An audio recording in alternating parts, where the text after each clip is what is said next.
Hey, Curly. Hey, dog lovers. I'm Lisa Young Sutton, professional certified master groomer, canine esthetician, energy healer, and instructor. And this is Hazel.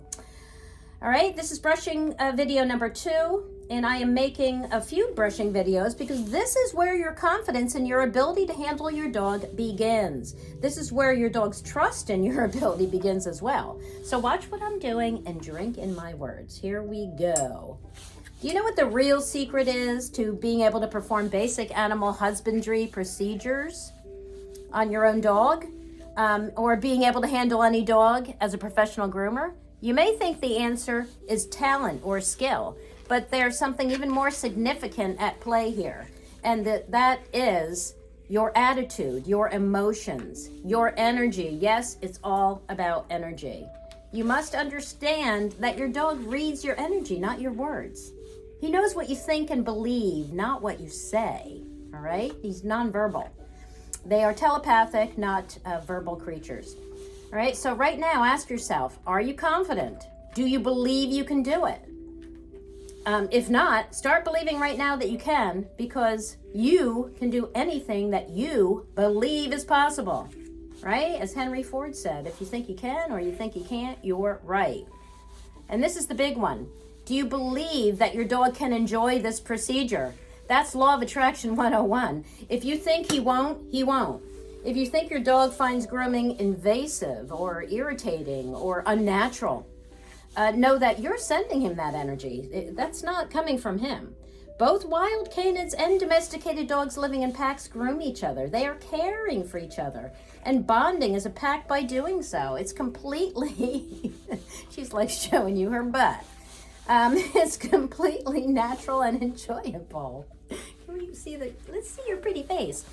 All right, now here's the thing. Even if you don't intend to adopt a grooming practice at home, there's still a very good reason to learn it and teach it to your dog. It teaches your dog to accept handling. It builds trust, and it develops a strong bond between you. You're your dog's guardian, his caregiver, and it's up to you to keep him safe and healthy. So step 1 in being able to handle your dog is understanding energy and how to manipulate it. It starts in your mind and in your heart with what you think and what you feel. So clear your mind of worries, take a deep breath, and relax your body. Drop in your shoulders. If you're tense, you'll use too much pressure on the brush, and you want to use the lightest possible touch. All right, now focus on your dog. Thinking about how much you love your dog puts you in your heart space, and that's what they connect to. All right, that's where animal communication begins. It's heart to heart, it's not head to head. So that takes care of your emotional state.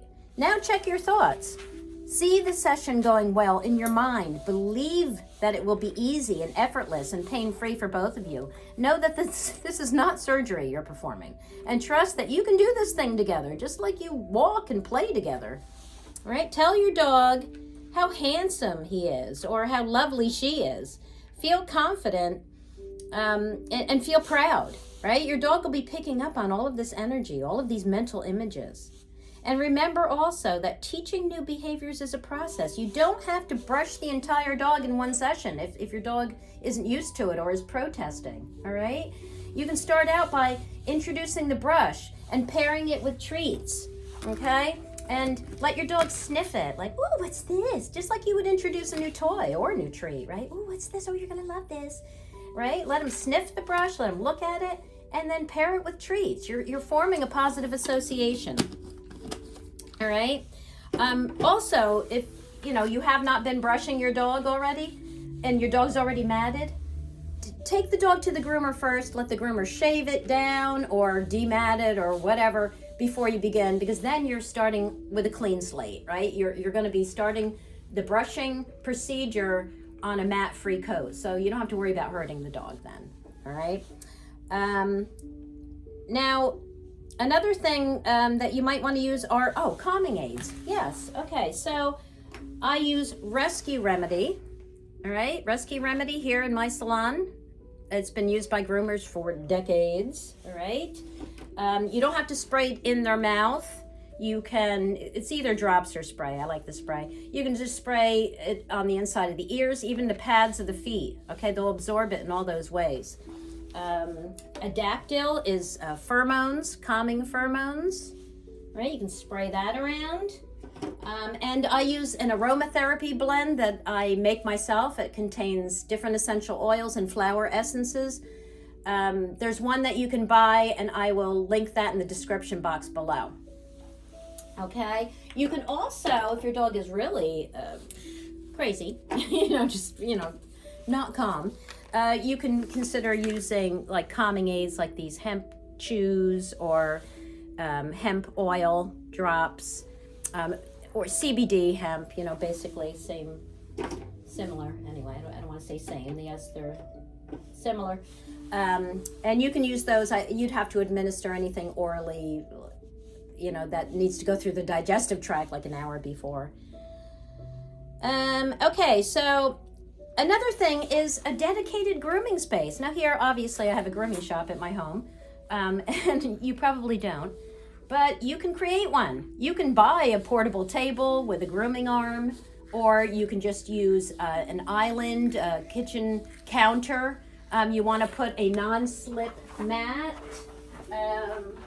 like one of those Rubbermaid, like here's this is the one from my grooming tub. It's one of those Rubbermaid non-slip mats, or a towel. Put a towel on, and attach the dog. Notice that Hazel's attached here. It's just, she usually isn't when I groom her, but I didn't want her leaving the video. Yeah, you want to attach them. And don't forget that if you put your dog's collar and leash on, what does that tell the dog? It tells them they're going to be attached to you, they're going to be under your control, and you're going to do something to them. So use that. And don't forget to pay the dog with treats. Hazel gets, this is her freeze-dried duck that she loves, and she gets it every time I groom her. She has from day one. Another thing I love, and I start all the puppies that come into my salon with these, I use lick mats and baby food. The meat, baby food, and lick mats. You smear it on the lick mat and you just let them lick, lick, lick. Like she's like, hey, there's nothing on my lick mat. You just set it on the counter or the table in front of the dog and let them lick away while you work, and they will be none the wiser to what you're doing. And lastly, I'm going to share an energy healing technique that I use with every dog in my salon. It's called a bladder sweep. It's fast and easy, and anyone can do it. So the bladder meridian runs on both sides of the spine from the head to the tip of the tail, okay? And it's the most significant meridian because it contains association points that correspond to all the other meridians. So the bladder sweep will even out your dog's energy, calming and soothing them. And if you do it regularly, your hands will actually begin to pick up on heat, coldness, and energy disturbances. So here you are, you're going to become an animal intuitive in the process. So all you do is you place your hand, one hand or the other, right, on the top of the head, okay? And you run down the spine, and then you want to run all the way down the left leg to the foot. I take the other hand, I run down the back. Notice I'm using my fingers on both sides of the spine. That's where the meridian is. I go right down the right leg, then sweep off the foot. Okay, the last one, the third sweep, is from the head down. Yes, that's my hand. From the head down the spine to the tip of the tail. Okay, now shake off the energy and you're ready to go. All right, so the next brushing video will be choosing the right brush and using the right techniques. But for today, that's it, my friends. Now go play with your dog and don't forget your brush. Thanks for watching, everybody. Bye-bye.